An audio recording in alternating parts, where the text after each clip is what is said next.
Breaking news చూస్తున్నాం. నల్గొండ జిల్లా దామరచర్ల మండలం వీర్లపాలెంలోని యాదాద్రి థర్మల్ పవర్ ప్లాంట్ లో అగ్ని ప్రమాదం సంభవించింది. యూనిట్ 3లో విద్యుత్ షార్ట్ సర్క్యూట్ కారణంగా ఒక్కసారిగా మంటలు చెలరేగాయి. దట్టమైన పొగలు మంటలు వ్యాపించడంతో ప్లాంట్ లో పనిచేస్తున్న సిబ్బంది భయభ్రాంతులకు గురయ్యారు. వెంటనే అప్రమత్తమైన ఫైర్ సిబ్బంది మంటలను అదుపు చేశారు.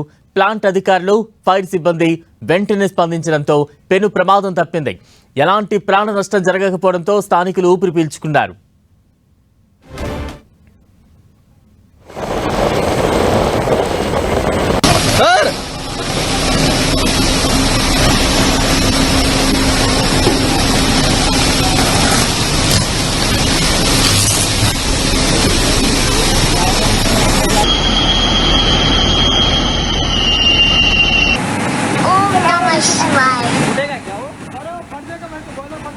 యాదాద్రి థర్మల్ పవర్ ప్లాంట్ లో అగ్ని ప్రమాదం సంభవించింది. తాజా అప్డేట్స్ అందించేందుకు ప్రతినిధి చంద్రశేఖర్ సిద్ధంగా ఉన్నారు.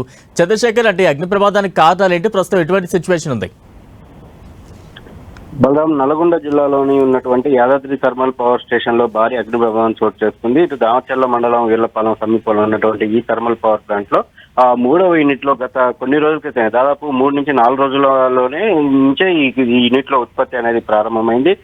ఉత్పత్తి ప్రారంభమైన 3 రోజుల వ్యవధిలోనే ఈ ప్రమాదం చోటు చేసుకోవడం అధికారులను అదేవిధంగా సిబ్బందిని కూడా ఆందోళనకు గురి చేస్తున్న పరిస్థితి ఉంది. అయితే యూనిట్ 3 పరిధిలో ఒక్కసారిగా మంటలు చెలరేగడం, భారీగా మంటలు ఎగిరిపడటంతో ఒక్కసారిగా ఆందోళనకు గురయ్యారు. అయితే అప్రమత్తమైనటువంటి సిబ్బంది అయితే ప్రస్తుతానికి మంటలను అయితే అదుపులోకి తీసుకొచ్చారు. ఇటు టర్బైన్ డ్రైవర్ బాయిలర్ ఫీడ్ పంపు ప్రాంతంలో ఈ ప్రమాదం చోటు చేసుకున్నట్టయితే తెలుస్తా ఉంది. పంపు వద్ద ఆయిల్ లీకేజ్ కావడం వల్ల ఈ ప్రమాదం జరిగినట్లయితే అంటే ఇంటర్నల్ సమాచారం. కానీ బయటకు మాత్రం అధికారులు షార్ట్ సర్క్యూట్ కారణంగా ప్రమాదం జరిగినట్లు, అదేవిధంగా ప్రాణ నష్టం లేదని చెప్పి అయితే బయటకు చెప్తా ఉన్నారు. కానీ దానిపైన పూర్తిగా ఇంకా మొత్తం మంటలు అదుపులోకి తీసుకొచ్చిన తర్వాత పూర్తి క్లారిటీ రావాల్సి ఉంది.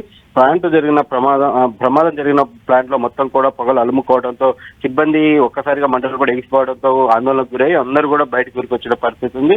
అయితే కంట్రోల్ కేబుల్స్ అదేవిధంగా వాల్వులు అయితే ఆ యూనిట్ కి సంబంధించి మేజర్ యూనిట్ కి సంబంధించిన లింక్ గా ఉన్నటువంటి అంత మెటీరియల్ కూడా పూర్తిగా దెబ్బతిన్నట్లయితే తెలుస్తా ఉంది. అయితే మెయిన్ యూనిట్ లకు సంబంధించి మాత్రం ఎటువంటి నష్టం జరగలేదు, వాటికి ముప్పు తప్పిందని చెప్పి అయితే తెలుస్తా ఉంది. అదేవిధంగా ప్రాణాపాయం తప్పడం, అదేవిధంగా మెయిన్ యూనిట్లకు సంబంధించి ఎటువంటి డ్యామేజ్ లేదని అయితే మనకు సమాచారం అందుతా ఉంది. దాని లింక్ లో ఉన్నటువంటి అన్ని యూనిట్లు కూడా అంటే చిన్న చిన్న కేబుల్స్ కావచ్చు, ఆ లింక్ కేబుల్స్ లింక్ యూనిట్స్ అన్ని కూడా పూర్తిగా డ్యామేజ్ అయ్యాయి. దాదాపు భారీ నష్టం అయితే వాటిల్లినట్టు తెలుస్తా ఉంది. బలరాం, చంద్రశేఖర్ రెడ్డి, అగ్ని ప్రమాదం వల్ల ఆస్తి నష్టం ఎంత సంభవించిందని భావిస్తూ ఉన్నారు? మరోసారి ఇటువంటి ప్రమాదాలు జరగకుండా ఎటువంటి జాగ్రత్తలు ప్రణాళికలతో ముందుకు వెళ్లే ఛాన్సెస్ ఉన్నాయి? బలరాం, వాస్తవంగా ఈ యూనిట్ లో పనులు ఉత్పత్తి ప్రారంభమై 3 రోజులు మాత్రమే అవుతున్నట్టు తెలుస్తా ఉంది. 3 రోజుల్లోనే ఆయిల్ లీకేజ్ కారణంగా, అదేవిధంగా టర్బైన్ డ్రైవర్ బాయిలర్ ఫీడ్ పంపు దగ్గర ఆయిల్ లీకేజ్ కారణంగా ఈ ప్రమాదం జరిగినట్లయితే మనకు ప్రాథమికంగా ఇంటర్నల్ సమాచారం అందుతా ఉంది. అయితే అంటే 3 రోజుల వ్యవధిలోనే కనీసం ఆయిల్ లీకేజీ లాంటి ఒక చిన్న సమస్య అంత నిర్లక్ష్యంగా ఎలా ఉన్నారనేది కూడా ఇక్కడ అర్థం కాని పరిస్థితి ఉంది. కాబట్టి ఖచ్చితంగా ఇందులో సిబ్బంది నిర్లక్ష్యం అయితే చాలా స్పష్టంగా కనిపిస్తా ఉంది.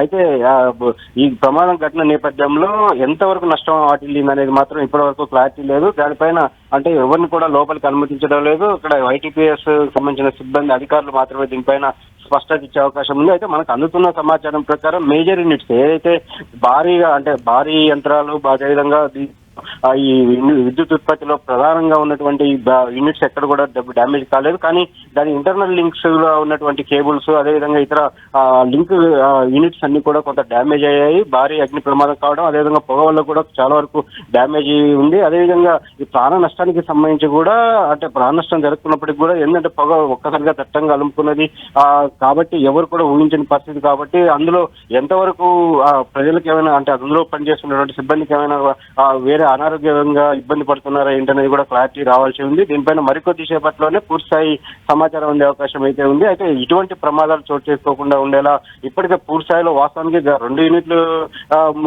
మిగిలిన యూనిట్లు అన్నింటికి సంబంధించి కూడా ఎప్పటి నుంచో పనుల ఉత్పత్తి ప్రారంభమైంది. కానీ అక్కడ పూర్తిస్థాయి భద్రతా చర్యలు తీసుకున్నారు. కానీ ఈ యూనిట్ లో ఇలాంటి ఘటన చోటు చేసుకోవడం, అది కూడా ప్రారంభమైన 3 రోజులకే జరగడంతో ఖచ్చితంగా ఇక్కడ ఉన్నటువంటి పర్యవేక్షణ సిబ్బంది కావచ్చు, అధికారుల నిర్లక్ష్యం అనేది చాలా స్పష్టంగా కనిపిస్తుంది. కాబట్టి అంతర్గతంగా విచారణ మొత్తం నిర్వహించి దాని ప్రకారం చర్యలు తీసుకునే అవకాశం కూడా కనిపిస్తా ఉంది. చంద్రశేఖర్ రెడ్డి, ప్రమాదం సమయంలో ఆ యూనిట్ 3లో ఎంతమంది సిబ్బంది కావచ్చు, కార్మికులు కావచ్చు పనిచేస్తూ ఉన్నారు? వారంతా సేఫ్ గానే ఉన్నారా? వారి బంధువులకు ఏమైనా సమాచారం అందించారా?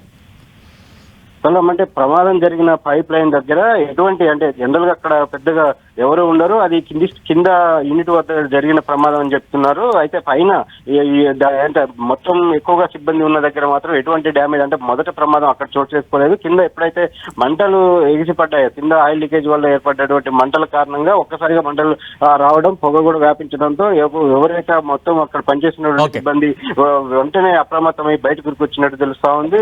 ఎవరికి వారు ఆ ప్రాణాలు కాపాడుకునేందుకు బయటకు వెలుపలికి వచ్చినట్టు తెలుస్తుంది. దీంతో ప్రాణాపాయం అయితే లేదన్నట్టయితే ఇక్కడ స్థానిక సిబ్బంది చెప్తా ఉన్నారు. Balaram. Right, thank you Chandrasekhar.